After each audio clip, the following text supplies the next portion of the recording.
Você já se perguntou por que, de todos os milagres e ensinamentos de Jesus, existe um momento específico onde a Bíblia faz questão de mencionar que ele escreveu algo, mas não nos diz o quê? Pense nisso em toda a boa narrativa bíblica. Este é o único registro de Jesus escrevendo qualquer coisa. Uma mulher prestes a ser apedrejada, acusadores sedentos por sangue, uma multidão tensa e no meio desse caos, o Filho de Deus simplesmente se abaixa e começa a traçar algo misterioso na areia com o dedo. O que poderia ser tão poderoso naquelas palavras que fez homens furiosos, um após o outro, largarem suas pedras e se afastarem em silêncio? Durante 307 dias, mergulhei nos manuscritos mais antigos, consultei os maiores especialistas em cultura hebraica do primeiro século, analisei cada palavra do texto original e encontrei uma resposta que vai transformar completamente sua compreensão deste episódio. O que Jesus escreveu naquela areia não foi apenas um recado para os acusadores daquela mulher. Foi uma mensagem que ecoa através dos séculos e fala diretamente com você hoje. Se você também é fascinado pelos mistérios escondidos nas entrelinhas da Bíblia, aperta aquele like agora mesmo e se inscreve no canal. Cada segundo neste vídeo vai te levar mais perto de uma revelação que muitos buscam, mas poucos encontram. Este episódio ocorreu em Jerusalém durante uma das principais festas religiosas judaicas, quando a cidade estava lotada de peregrinos. Jesus ensinava no templo quando subitamente um grupo de líderes religiosos interrompeu seu ensinamento, arrastando consigo uma mulher amedrontada. Eles a posicionaram bem no centro de todos, expondo suas vergonhas publicamente. O contexto é crucial, estamos falando do Evangelho de João, capítulo 8, um texto que revela tanto sobre a natureza divina quanto sobre a natureza humana. Em um período em que mulheres tinham pouquíssimos direitos, onde adultério era punido com morte violenta, e onde os jogos de poder religioso frequentemente se sobrepunham à verdadeira justiça. A pergunta que faço é: em qual cidade você está assistindo este vídeo? Talvez, assim como aquela Jerusalém antiga, sua cidade também seja um lugar onde as pessoas são rápidas em julgar e condenar umas às outras. Ou talvez seja um lugar que precisa urgentemente da mesma mensagem que Jesus escreveu naquela areia. O primeiro grande conflito desta história está na armadilha cuidadosamente preparada para Jesus. Os escribas e fariseus não estavam interessados em justiça, estavam buscando uma forma de incriminar Jesus. Trouxeram apenas a mulher, mas onde estava o homem envolvido no adultério? Segundo a própria lei de Moisés, ambos deveriam ser punidos, não apenas ela. Mestre, disseram eles, esta mulher foi apanhada em flagrante adultério. A lei de Moisés nos ordena apedrejar tais mulheres. O que o Senhor diz sobre isso? Você consegue perceber a armadilha? Se Jesus dissesse não à apedrejem, seria acusado de contradizer a lei de Moisés. Se dissesse sim, apedrejem-na, desafiaria a autoridade romana, que não permitia aos judeus executar sentenças de morte. Além disso, sua reputação de misericordioso seria arruinada. O silêncio deve ter sido ensurdecedor naquele momento. Todos os olhos fixos em Jesus, esperando sua resposta. A mulher provavelmente encolhida de medo e vergonha. Os acusadores com sorrisos disfarçados, certos de que sua armadilha era perfeita. E o que Jesus faz? O inesperado. Ele se inclina e começa a escrever na areia. É quase possível ouvir os murmúrios de confusão se espalhando pela multidão. O que ele está fazendo? O que ele está escrevendo? Por que não responde à pergunta? Aqui surge uma questão fascinante: por que o autor do Evangelho de João fez questão de registrar este detalhe sobre Jesus escrevendo, mas não nos revelou o conteúdo? Será que existe um significado simbólico que transcende as próprias palavras? Ou será que o impacto daquelas palavras era tão poderoso que foi preservado como um mistério sagrado? Enquanto os líderes religiosos insistiam em uma resposta, enquanto a tensão crescia, Jesus continuava calmamente escrevendo. Imagine o desconforto crescente dos acusadores. Eles vieram para encurralar Jesus, mas agora se viam presos em um silêncio inexplicável, observando Jesus escrever algo que começava a incomodá-los profundamente. Quando pensamos nas mensagens mais poderosas da história humana, percebemos que muitas delas não vieram em discursos grandiosos, mas em gestos simples e palavras precisas. O que Jesus fez nesse momento foi transformar completamente a dinâmica do conflito. Os acusadores chegaram como juízes, mas logo se descobririam réus. Finalmente, pressionado pelos insistentes acusadores da mulher, Jesus se ergue e pronuncia as palavras que ecoariam pelos séculos: aquele que dentre vós estiver sem pecado, seja o primeiro a atirar pedra nela. E então, num gesto que intensifica ainda mais o mistério, ele volta a se inclinar e continua escrevendo na areia. Este é o momento de tensão máxima da narrativa.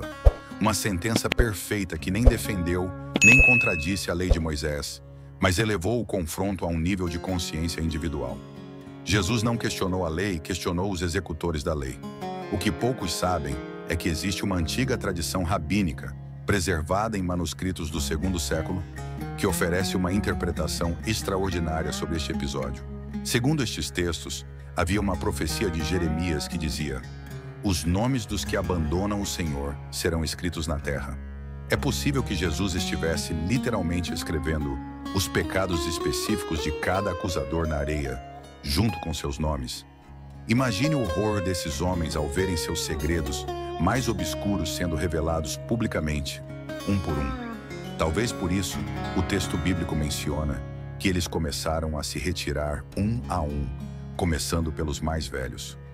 Os mais velhos, com mais história de vida, teriam mais pecados a serem expostos.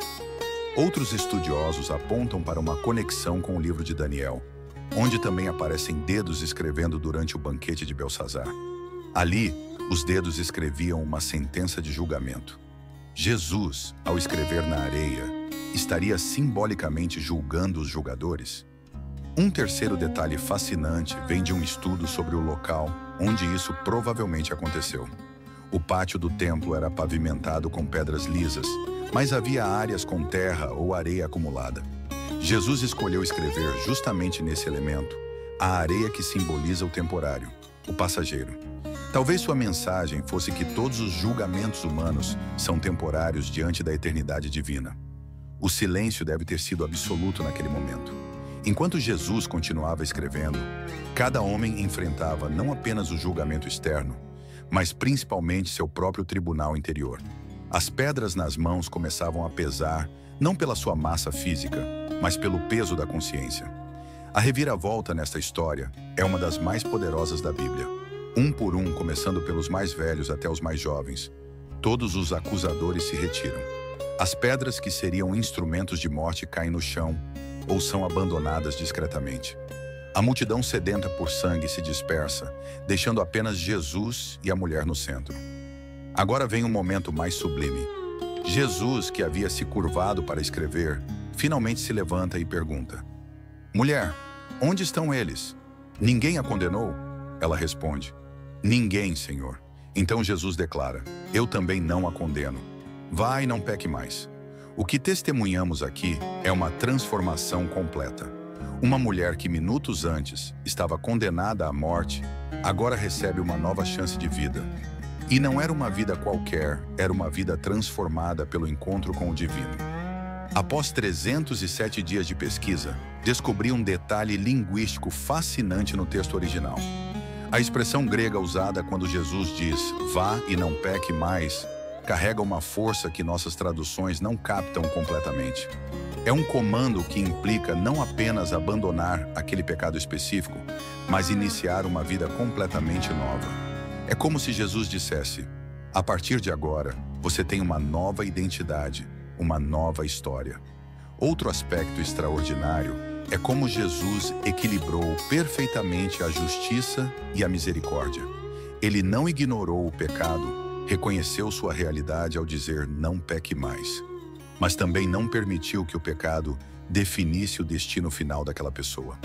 Jesus separou o pecado do pecador, algo revolucionário naquela cultura. Pense nos contrastes dramáticos desta cena: uma multidão furiosa transformada em indivíduos envergonhados, acusadores transformados em acusados, uma condenação pública transformada em um perdão íntimo e palavras escritas na areia, facilmente apagadas pelo vento, tendo mais poder que leis gravadas em pedra. Esta história nos revela que, muitas vezes, aqueles que apontam dedos acusadores são os que carregam culpas não confessadas. A hipocrisia humana encontrou em Jesus seu maior expositor, não através de discursos inflamados, mas através de um simples ato de escrever na areia. O impacto desta história atravessa os séculos e chega até nós com uma força renovada. Vivemos em uma era onde o julgamento público é instantâneo. Nas redes sociais, pessoas são apedrejadas virtualmente todos os dias, muitas vezes por aqueles que carregam falhas semelhantes ou piores. Como seria se, antes de cada comentário acusatório que fazemos, Jesus se inclinasse e escrevesse na areia diante de nós? O que ele escreveria sobre nossas próprias vidas que nos faria recuar em nosso impulso de condenar os outros? No Evangelho de Mateus, capítulo 7, versículos 1 a 5, Jesus ensina: não julguem para que vocês não sejam julgados, pois da mesma forma que julgarem, vocês serão julgados, e a medida que usarem também será usada para medir vocês. Por que você repara no cisco que está no olho do seu irmão e não se dá conta da viga que está em seu próprio olho? Este episódio da mulher adúltera é a materialização perfeita desse ensinamento. Jesus não está apenas salvando uma mulher, está ensinando uma lição universal sobre julgamento, misericórdia e transformação. Há um aspecto profundamente teológico aqui também. No Antigo Testamento, em Jeremias, capítulo 17, versículo 13, lemos: todos os que te abandonarem serão envergonhados, aqueles que se desviarem de ti terão os nomes escritos no pó, pois abandonaram o Senhor, fonte de água viva. Seria este o exato versículo que Jesus estava literalmente cumprindo ao escrever na areia? E no livro de Êxodo, capítulo 31, versículo 18, aprendemos que os 10 mandamentos foram escritos pelo dedo de Deus. Jesus, ao escrever com seu dedo na areia, estava simbolicamente mostrando que ele era o mesmo que havia escrito a lei e, portanto, o único com autoridade para interpretar seu verdadeiro espírito. Existem ainda estudiosos que conectam este episódio à profecia de Daniel, capítulo 5, versículos 5 e 6, onde dedos escrevem em uma parede, trazendo julgamento. Em ambos os casos, palavras escritas por dedos divinos expõem a hipocrisia humana. O impacto duradouro desta história está em seu convite para abandonarmos a pedra do julgamento e abraçarmos a humildade do autoexame. Ela nos desafia a perguntar: somos mais como os acusadores prontos para condenar, ou como Jesus, disposto a oferecer uma nova chance? Depois de 307 dias de pesquisa, cheguei a uma conclusão surpreendente sobre o que Jesus provavelmente escreveu na areia. Não foi um único texto, mas 2 momentos distintos de escrita, com propósitos diferentes.